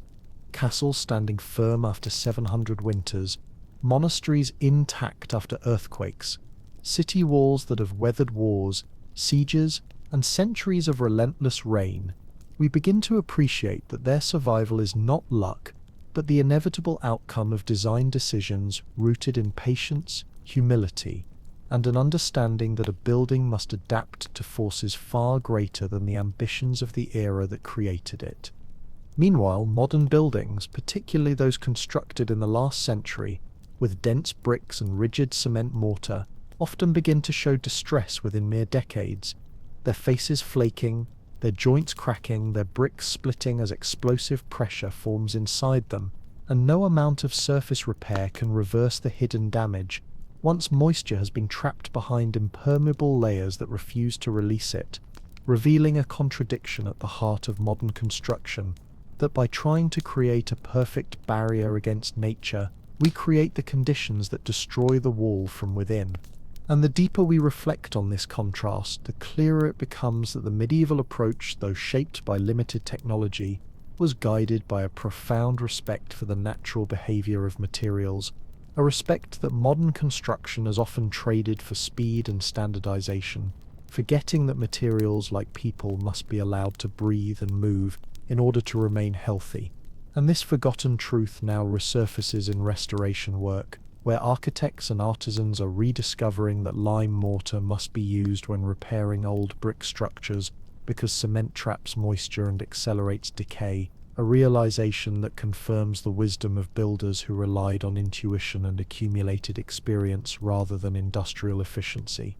Even now, as contemporary architects confront challenges of sustainability, energy consumption, and climate resilience, they increasingly look toward medieval techniques, not as relics of the past but as models for the future, recognizing that breathable walls, natural moisture regulation, and materials that strengthen with time rather than weaken are essential for creating buildings that will endure in a world where environmental stresses are becoming more severe. And in this turn back to ancient methods, we see a quiet admission that progress is not always linear, that sometimes the path forward requires looking backward, and that the answers to modern problems may lie in the slow, patient intelligence of the past. And all of this, when considered gently in the stillness of night, brings us to something even deeper than materials or engineering. It brings us to the question of intention, because medieval builders, constructing cathedrals meant to stand for 1,000 years and townhouses meant to shelter families for generations, were building with a sense of continuity that extended far beyond their own lifetimes, while modern construction, shaped by economic cycles and the urgency of rapid development, too often builds for the short term, for the immediate demand, with little thought for what the building will become in 50 or 100 years. This difference in intention shapes everything: the care with which materials are selected, the patience invested in preparation, the willingness to allow natural processes to unfold, and the understanding that a building's true life begins, not when it is finished but when it is lived in, weathered by seasons, and allowed to grow into itself across decades of subtle transformation. And when you sit with this truth, letting it settle softly like the dust that drifts across the ancient floors of a medieval hall, you begin to understand that real secret medieval builders knew about bricks is not just a matter of chemistry or technique, but a matter of philosophy, a philosophy that sees durability not as something imposed but as something cultivated, something that emerges naturally when materials are allowed to exist in harmony with the forces that govern the world. And as we wander even deeper into this quiet, drifting reflection, almost as though we are moving slowly through the inner life of a medieval wall, listening to the faint hum of centuries resonating through its bricks, it becomes impossible not to notice that the true brilliance of medieval construction lies in its profound acceptance of impermanence, not in the sense that buildings were meant to crumble, but in the sense that they were meant to change, meant to shift, meant to settle into their environment over time. And this acceptance created structures that were not rigid declarations of human authority, but gentle negotiations with the forces of the earth, structures that grew more stable precisely because they allowed themselves to be shaped by the world rather than attempting to dominate it. For when medieval builders laid their bricks in lime mortar, they knew that the wall would move, that foundations would settle, that winters would contract the joints, and summers would expand them, and they welcomed these movements as part of the wall's natural life cycle, understanding that flexibility is not the opposite of strength, but the very condition that makes strength possible over long spans of time. And so they built walls thick enough to buffer thermal changes, porous enough to equalize moisture, and soft enough in their joints to distribute stress gently rather than explosively. This is why medieval buildings rarely fail in catastrophic ways. They fail if they fail at all, with slow adjustments, gentle shifts, gradual bending that can often be repaired without major intervention, because the system is designed to absorb damage in the sacrificial mortar rather than in the bricks themselves, whereas modern walls built of rigid cement and dense brick often fail suddenly and violently when the system is overwhelmed by pressures it cannot redistribute, whether from moisture trapped behind impermeable layers or from temperature-driven expansion with no space to escape. And when we look at the inner logic of medieval walls, the interplay between outer hard-fired bricks and inner under-fired ones, the careful placement of header bricks to tie withes together, the intentional variation in brick porosity that allowed moisture to travel through the wall, like sap through a tree, and the use of lime mortar that could dissolve, migrate and recrystallize to heal micro cracks. We see a design that is not merely functional but almost ecological, a design that mirrors the adaptive complexity of natural systems in a way that modern construction, with its emphasis on standardization and rigidity, rarely achieves. This ecological quality becomes even more apparent when we consider how medieval buildings responded to temperature,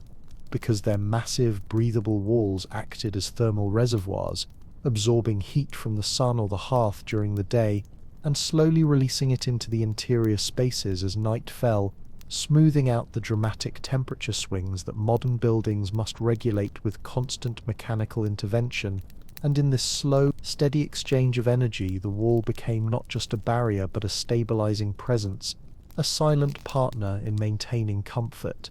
Modern walls, thin and sealed and often composed of multiple layers that do not communicate with one another, lack this natural thermal memory, and as a result require continual energy input, heating, cooling, dehumidifying, to maintain an indoor environment that medieval walls could regulate passively through their mass and porosity alone, creating a sense of internal calm that is difficult to replicate today without significant technological assistance. And perhaps the most profound aspect of all this is that medieval builders did not think of their walls as perfect when completed. In fact, they understood that the wall was only beginning its journey, the day the scaffolding came down, because the lime mortar would take months to set and years to carbonate fully, slowly knitting the structure together, strengthening it from within, and enhancing its durability as it aged. And this long maturation process gave the building a kind of temporal depth that modern structures, engineered for immediate performance, do not possess.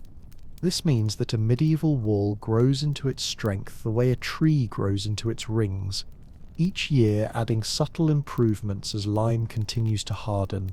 as micro cracks heal, as moisture cycles stabilize, and as the structure adjusts to its site, while a modern wall, with its cement, mortar and dense bricks, begins to lose strength the moment environmental forces begin to act upon it, degrading year by year as trapped moisture, thermal stress, and chemical reactions take their toll without any natural mechanism for repair. And when you reflect on this difference late at night, in the soft calm of a story meant to ease the mind toward rest, you begin to recognize that medieval builders were not ignorant of the challenges their structures would face.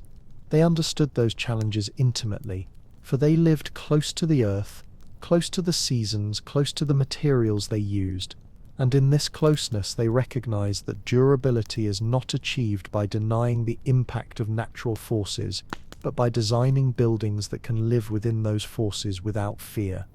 This insight, simple yet profound, is what has allowed their walls to stand for centuries while so many modern walls falter within a fraction of that time, and it reveals something deeply human about the builders themselves. They were not simply constructing shelters, they were constructing continuity, crafting structures that would carry their work, their names, their stories into a future they would never see, anchored in the quiet belief that building well meant building for others, for the generations who would walk beneath those same arches long after the hands that shaped them had turned to dust. As we drift further into this gentle reflection, moving with the same slow patience that shaped the medieval walls we've been exploring, it becomes even more apparent that the builders of the past achieved longevity, not through brute force or rigid materials, but through an intimate understanding of how natural forces behave across time, a sensitivity that allowed them to design structures capable of adjusting themselves to the world rather than breaking beneath it. Their philosophy was simple but powerful. No wall, no matter how thick, can stand unchanged against the seasons, the settling of earth, or the constant movement of moisture. Instead of resisting these forces, they created systems that could bend, absorb, and release energy in a way that preserved the strength of the structure as a whole. The lime mortar they used remained soft enough to yield under stress. The porous bricks absorbed moisture before guiding it outward, and the entire assembly behaved like a single breathing organism rather than a rigid shell.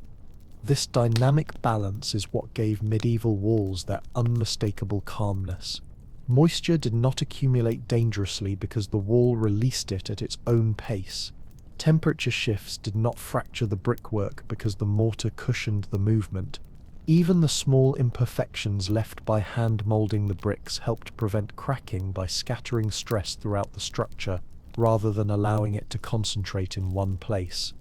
Modern walls, engineered for speed and uniformity, lack this self-regulating harmony. Dense bricks and hard cement create assemblies that cannot relax, cannot shift, cannot manage moisture naturally. Once water finds its way inside, and it always does, it becomes trapped behind impermeable joints, slowly building pressure until the brick faces begin to burst, or the masonry separates from its backing. These failures, often dramatic and expensive to repair, are symptoms of a system that has forgotten how to breathe.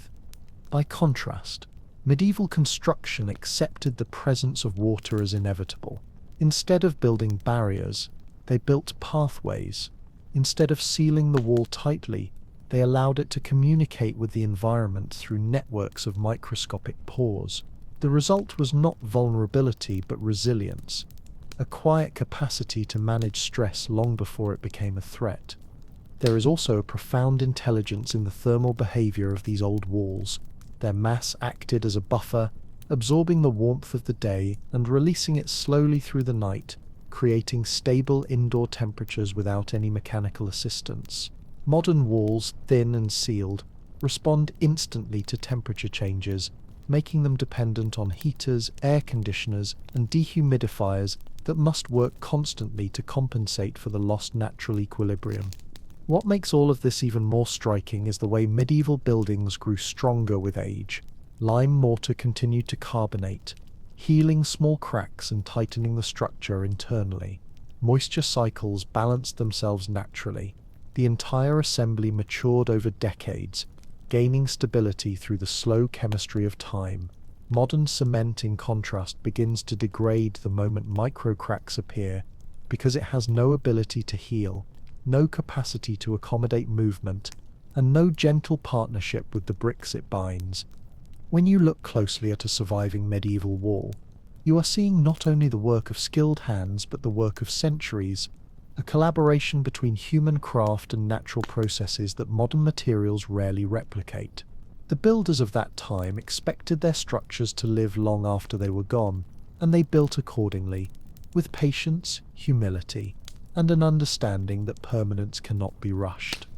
Moving deeper into this quiet reflection, it becomes clear that medieval builders approached construction with a perspective shaped not by deadlines or cost efficiency, but by a deep respect for the natural world, a respect grounded in the recognition that materials behave according to rhythms older than any human plan, and that a wall which aligns itself with those rhythms will not only endure but will do so gracefully, maintaining its integrity even as the seasons turn, the foundations settle, or the air grows heavy with moisture. This understanding guided every stage of their process. They chose clay from the land surrounding the building because it harmonized with the local climate. They allowed that clay to rest through winter so the frost could refine its structure naturally. They fired bricks in clamps where temperature varied enormously, producing a palette of bricks ranging from dense and weather-resistant to soft and moisture-absorbing. Each type of brick had a role to play. Outer layers shielded the wall from harsh elements, while inner layers absorbed fluctuations in humidity. creating a gradual moisture gradient that stabilized the entire assembly. The mortar that held everything together was not a rigid adhesive designed to overpower the bricks, but a flexible, porous cushion that allowed the structure to adapt to movement without cracking. Lime mortar by its very nature remained vapor permeable, which meant the wall could exhale moisture as easily as it absorbed it. This breathability prevented the kind of hidden moisture buildup that plagues modern cement-based masonry, turning what would be a destructive cycle into a self-balancing process that maintained the health of the wall.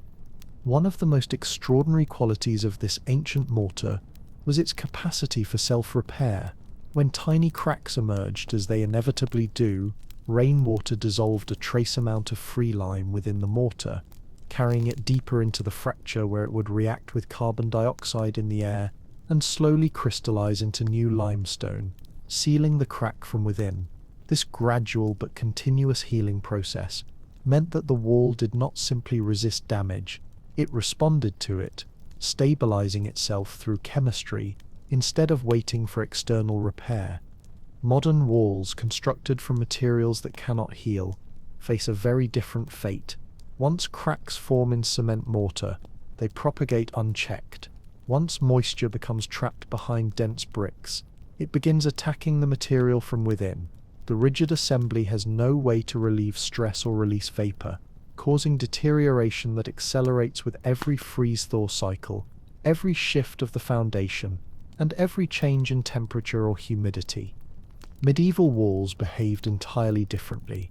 They did not trap stress, they diffused it. They did not hoard moisture, they released it. They did not resist movement, they embraced it. This subtle cooperation between brick, mortar, and environment is what allowed them to conserve their strength across centuries, and it is why many of these structures still feel remarkably stable, even after enduring storms, earthquakes, wars, and long periods of neglect. There is also something quietly profound about the way these buildings regulate temperature. Their sheer mass absorbs heat slowly and releases it at an equally deliberate pace, creating indoor spaces that remain comfortable without mechanical assistance. In summer, the walls remain cool to the touch, drawing warmth out of the interior air. In winter, they radiate back the heat absorbed from fireplaces or sunlight. This thermal inertia creates a kind of gentle stability that modern buildings, with their thin, insulated layers and rigid vapor barriers, struggle to reproduce without constant energy input.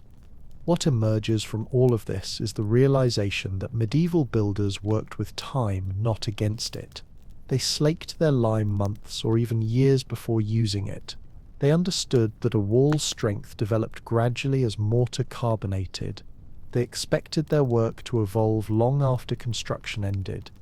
When a medieval mason placed a brick, he did so knowing he was contributing to something that would outlive him. He was building for future generations he would never know.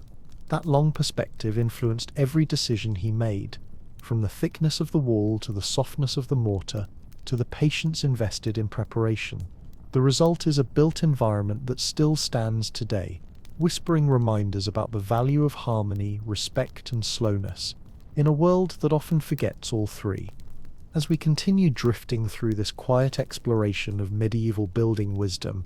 the contrast between their approach and modern construction begins to feel almost philosophical, as though these old walls are reminding us that durability is not born from force or rigidity but from understanding, patience, and a willingness to cooperate with the nature of materials rather than trying to force them into unnatural obedience. And this recognition reveals why those ancient structures have endured so gracefully, while many modern walls begin to unravel after a single generation.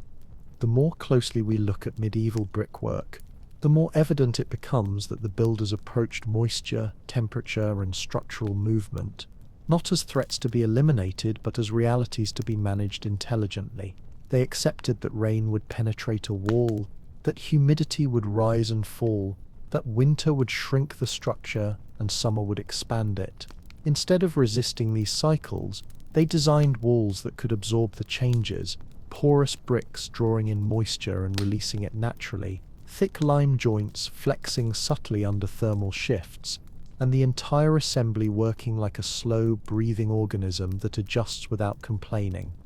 This willingness to work with the environment created a kind of structural resilience that modern designs often lack. Dense, high-fired bricks paired with hard cement mortar form assemblies that cannot adapt. They behave like sealed containers, and once moisture breaches the surface, it becomes trapped in microscopic cavities where it cannot escape. As temperature fluctuates, stress accumulates, salts crystallize, and pressure builds until the brick face detonates outward in a sudden fracture that medieval masons would have found unthinkable because their walls were never designed to imprison water in the first place. The medieval wall, by contrast, invited moisture to pass through. Its interior always contained softer, more porous bricks that absorbed water without distress. Its mortar allowed vapor to migrate freely. Its thickness provided time and space for moisture to equalize before returning to the atmosphere. Because each part of the wall allowed the others to breathe, no pressure built, no hidden pockets formed, no internal crystallization threatened the integrity of the brickwork. It was a system in equilibrium, one that maintained itself silently year after year. Thermal behavior followed a similar logic. Medieval walls possessed remarkable thermal inertia, storing heat and cold with a steadiness that allowed interior climates to remain stable, even as the world outside swung between extremes. This was not achieved through insulation as we understand it today, but through mass, the slow absorption and release of energy across many inches of dense, porous brick. With each season, the building learned how to balance itself, smoothing out temperature curves in a way that made living inside feel calm and even. By contrast, modern walls respond instantly to the weather, losing or gaining heat so quickly that mechanical systems must run constantly to maintain comfort. Heaters working overtime in winter, air conditioners humming relentlessly in summer, all because the wall lacks the ability to moderate temperature naturally. The old methods did this effortlessly, relying on mass, porosity, and the slow rhythms of materials instead of machinery. Another essential difference lies in the long maturation of lime. Medieval builders knew that a lime mortar joint did not reach its full strength immediately. It hardened slowly as it absorbed carbon dioxide over weeks, months, and even years, gradually turning back into the stone it once was. This slow hardening allowed the mortar to grip the bricks with increasing cohesion, tightening the wall gently over time rather than locking it into a rigid state on day one. Modern cement sets quickly, but its strength declines as soon as micro cracks appear because it cannot heal or adapt the way lime does. This slow, patient growth of strength is part of what allowed medieval walls to age into stability the way a tree ages into its roots, becoming more robust as they matured rather than deteriorating under environmental stress. It is a kind of strength that cannot be rushed, engineered, or forced. It can only emerge when materials are permitted to follow their natural chemical paths without interference. What all these elements reveal is a worldview that placed human construction within the broader context of nature. Medieval masons did not treat materials as inert substances. They treated them as participants in a long collaboration, each with its own behavior, capabilities, and needs. They built not to control nature but to coexist with it. Their walls were not machines, they were ecosystems. This understanding permeated everything they did, from the thickness of their structures, to the porosity of their bricks, to the slowness of their mortar. It also shaped their expectations. A medieval mason did not believe the building would be strongest the day it was finished. He believed it would become strong through time, through weather, through use, through the quiet processes of carbonation and evaporation and microadjustment that continue long after the tools have been put away. The modern mindset reverses this entirely, prioritizing speed, uniformity, and initial hardness over gradual development, and the result is a built environment that lacks the very qualities medieval structures embody so effortlessly: flexibility, breathability, and the ability to heal rather than decay. And so as we come to the end of this quiet journey, letting the last threads of the story settle softly around us like dust, Drifting through a beam of morning light in an old stone hall, the truth stands clearer than ever before.